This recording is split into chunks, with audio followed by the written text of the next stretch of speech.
Bonjour et bienvenue dans ce deuxième module de votre cours Langage HTML, notions de base pour créer son site Web.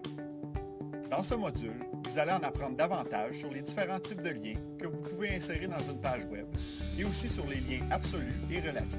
Vous connaissez peut-être déjà ce qu'est un lien, mais savez-vous comment bien l'insérer dans votre code?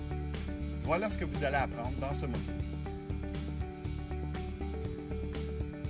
Sur le web, pour créer des relations entre certaines pages ou pour ajouter un menu de navigation, on utilise des éléments de type lien. Ceux-ci permettent de passer d'une page à une autre en un seul clic et offrent ainsi une expérience plus fluide aux visiteurs. Les liens permettent aussi d'envoyer des visiteurs vers d'autres sites ou d'ouvrir des documents importants. Bien s'assurer que les liens fonctionnent va aussi aider à ne pas frustrer les visiteurs. Nous allons voir dans ce module comment créer plusieurs types de liens différents. Comment créer un lien hypertexte, comment créer un lien vers une adresse courriel, comment créer un lien vers un numéro de téléphone et SMS, comment créer un lien vers un fichier de type autre que HTML, comment créer un lien à partir d'une image, comment utiliser les encres et finalement, comment utiliser l'attribut Target. Avant de plonger dans la matière de la section, tentez votre chance avec la question suivante.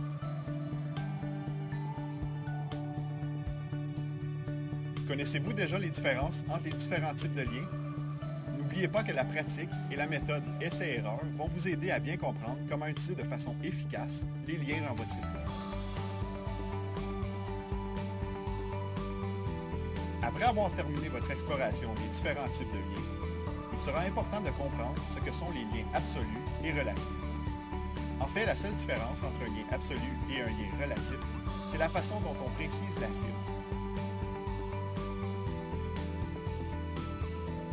Cette notion est peut-être simple à comprendre, mais il faut bien connaître la mécanique derrière l'utilisation des liens afin de bien les insérer dans vos pages. À la fin de ce deuxième module, vous serez en mesure d'insérer plusieurs liens différents dans votre site Web afin de bien diriger vos visiteurs vers les sections désirées. Suivez l'ordre des sections, pratiquez-vous bien et souvent, ne vous gênez pas de poser des questions dans le forum. Vos pairs sauront peut-être vous aider. Bon module.